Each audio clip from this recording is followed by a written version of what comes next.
Julio Bocca burst upon the dance scene in the mid-1980s after winning a prestigious ballet competition. American Ballet Theater artistic director Mikhail Baryshnikov hired Julio as a principal dancer at the remarkably young age of 19. For the next 2 decades, Julio wowed crowds globally with his preeminent athleticism and technique, combined with a rare dramatic touch. He became an icon in his native Argentina, where he filled massive football stadiums. He became not only one of the leading dancers of his generation, but of all time. What made Julio a ballet rock star? In this video, I break down his Don Quixote variations, shedding light on this question. Stay tuned for a wild ride as Julio struts his stuff in stunning solos that have stood the test of time.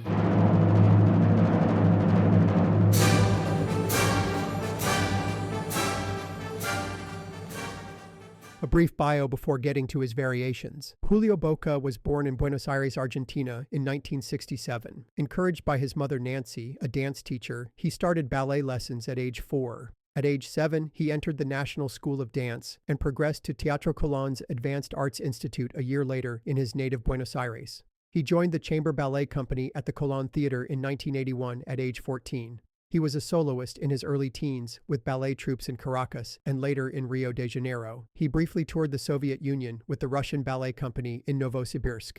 His big break came in 1985 at age 18 when he won the gold medal at the prestigious Moscow International Ballet Competition.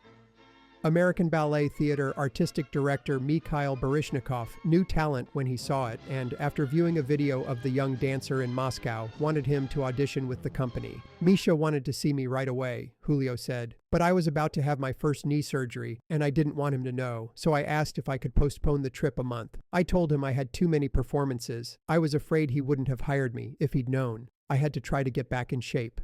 Julio arrived in New York for the audition with Baryshnikov, speaking no English and suffering from jet lag from the long flight from Buenos Aires. The audition went well. The next day, Baryshnikov hired Julio as a principal dancer at only age 19, a remarkable achievement at a young age. Julio was a fan favorite in the ABT Metropolitan Opera House spring seasons. Outside of the Met season in New York, he was a globe-trotting superstar with a packed schedule as a guest artist with leading companies such as the Paris Opera Ballet, Royal Ballet, Kirov, Bolshoi, and La Scala. Julio was a leading star for over 20 years from the mid-1980s until his final performance in 2007. He was remarkably durable, presenting high-level performances even as he approached age 40. I do not recall him withdrawing from a New York performance due to injury. Astonishing given his problems with his knees, resulting in 7 operations.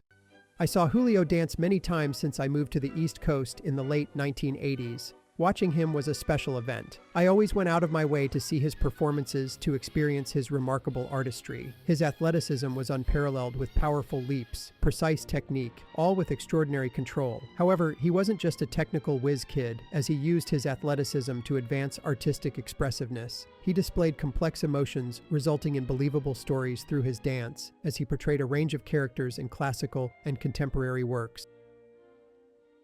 At ABT, he developed special bonds with Alessandra Ferri and Nina Ananiashvili, and I always cherished their performances. Ferri and Julio's passionate performances in Romeo and Juliet and Manon became highlights of the ABT Met opera seasons.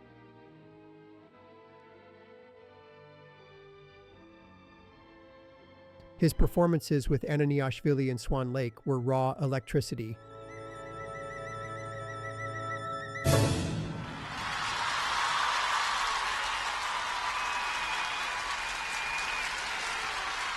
He was a rock star in his native Argentina, as fans filled 100,000-seat football stadiums to see him. In his final performance in December 2007, an estimated 300,000 fans crowded along 12 blocks of Buenos Aires to wish him farewell, a culmination of his year-long farewell tour of 11 countries.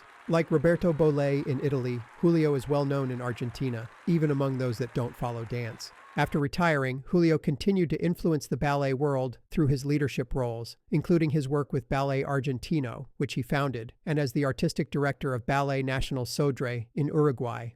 In August 2024, he was named artistic director of Argentina's national ballet company, the Teatro Colón in Buenos Aires. The Colón was where Julio was trained and began his professional career. Let's take a look at his variation from the Don Quixote act 3 Grand Pas de Deux. Julio shows off his stellar athleticism and technique, all with remarkable pizzazz. His version is extremely aggressive, energetic, and focused. To use an American expression, Julio is in full beast mode when dancing the role of Basilio. I saw Julio in the role a number of times and was always overwhelmed by the fireworks that his dancing produced. Note his strengths in these variations, his great turning capabilities that allow him to do many turns in one preparation, his great leaping abilities in which he hangs in the air, and his ability to do multiple double tours, rare among dancers due to the difficulty. The main video is a pirate video when he was with ABT, likely in the late 1980s in his early 20s. Video quality is not great, but it reveals Julio's remarkable talent. His Don Quixote variations were similar across a number of videos, with steps that played to his strengths. However, he had some modifications in several segments that I discussed. He probably performed the steps that he was comfortable with after rehearsing and going through several variants earlier in the day. Take a look at his 1-minute variation, and I will be back with commentary.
Julio's first part consists of standard steps for the variation, done with remarkable clarity and power. He opens with a double saut de basque on de Don, which is an inward turn toward his right support leg, with his left in retiré, foot to the knee, with arms in 5th position overhead.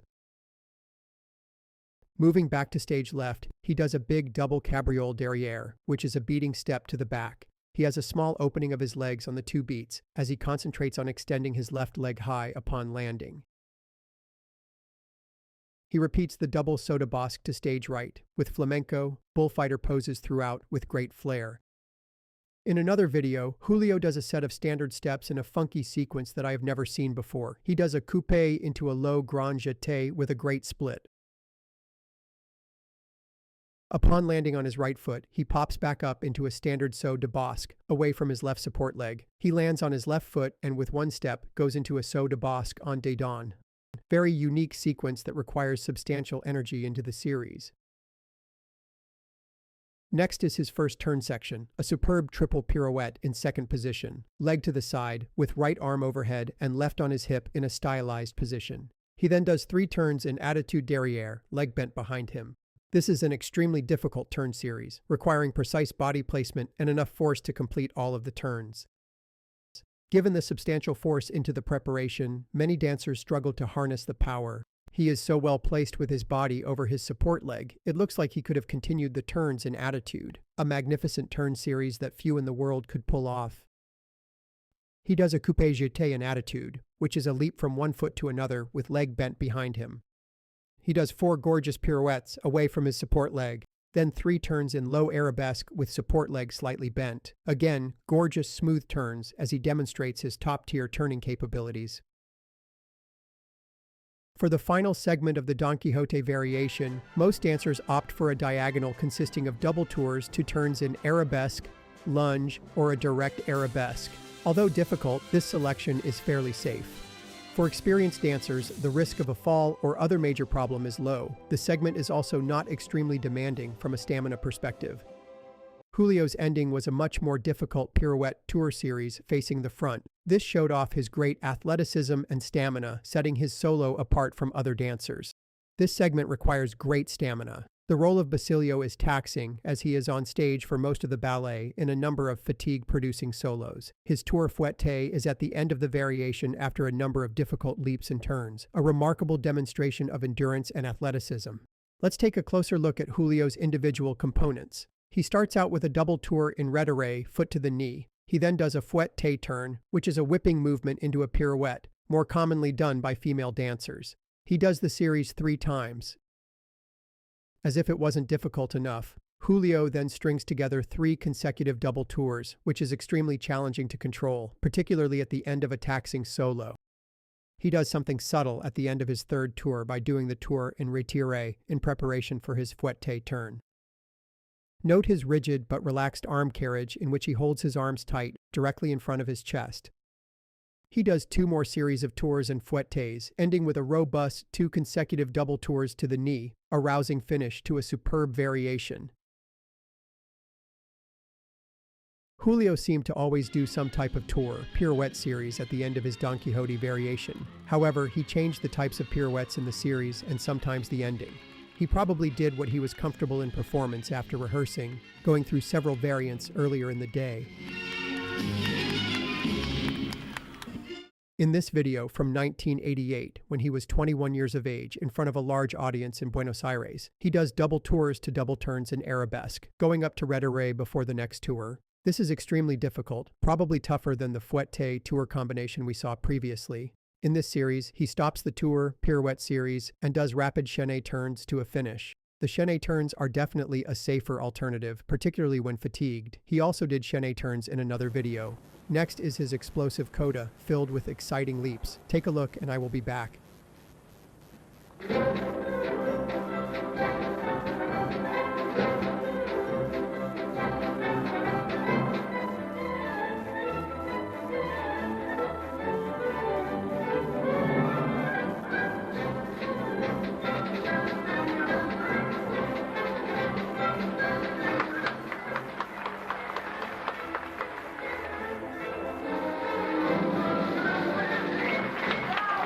Julio starts out with a step that doesn't have a classical ballet name. It is seen in variations in ballets, with more latitude on steps in the classical ballet spectrum, such as Don Quixote and Le Corsaire. After a big glissade, he takes off on his left foot and with help from his arms, achieves great lift. His legs scissor with a big split. His upper body twists so that his chest faces the audience, making this a big, aggressive opening of his coda. On landing on his left foot, his right leg is above his head as his upper body recenters to the diagonal. Probably not what your ballet teacher would teach, but it is highly effective in portraying a wildly energetic Basilio joyfully entertaining the crowd of villagers at his wedding, an exciting start of his coda. He then struts to stage left with great swagger. Next is his manège section, which are grand jeté leaps in a circle. Julio's leaps are all out as he is in full throttle mode. An exciting manège filled with superb athleticism and gusto. Let's take a close look at his individual steps. He does 2 coupé grand jeté with a wide split. Note how much he moves out on each coupé jeté, making the segment more commanding. A small amount of travel makes the step look weak and not convincing. He breaks up the segment with a gorgeous turning sauté in attitude derrière with a great split.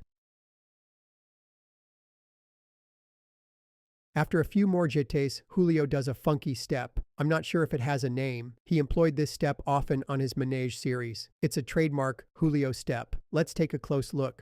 Julio does a standard jeté, landing on his right leg. He then sweeps his left leg and does a side jeté, with both legs spread to the side. With his momentum, he does a half turn, landing on his left foot, going quickly into a regular jeté with right leg. An ABT dancer tells me that he has experimented with the step in rehearsal but doesn't do it on stage. He says that it is tough on the hip flexors. The weight change from one jeté to another is difficult with a tricky weight shift required.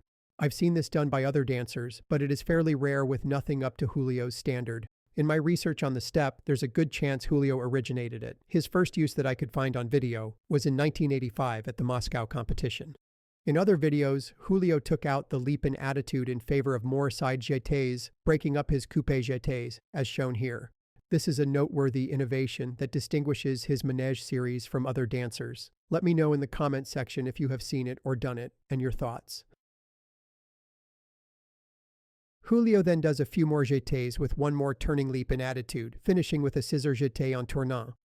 This is an electric coda filled with unique gusto. Take a look at Julio's spectacular turns in second position, leg to the side, and I will be back.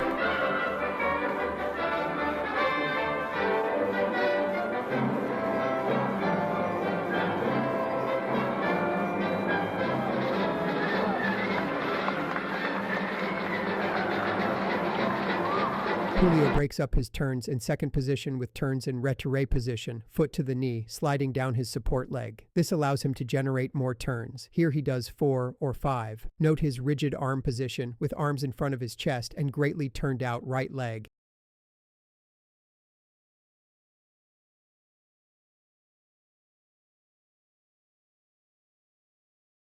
At the end of his turns in second position, Julio had a unique ending. Other dancers generally go directly to a secure fourth position lunge finish. Julio would open his arms to second position and continue turning with amazing control. When he was on, his turns were spectacular as shown here. He pulls into 5 turns with arms in first position, then another one plus turns with arms open. In another video, unfortunately with terrible quality, he does 6 turns with arms in front, then 2 more with arms open, an amazing turn sequence. A unique and spectacular innovation to the turns that set Julio apart from others. What are your thoughts on Julio's dancing? Where do you think he stands relative to other great dancers? Let me know in the comment section your experiences watching him. Thanks for tuning in.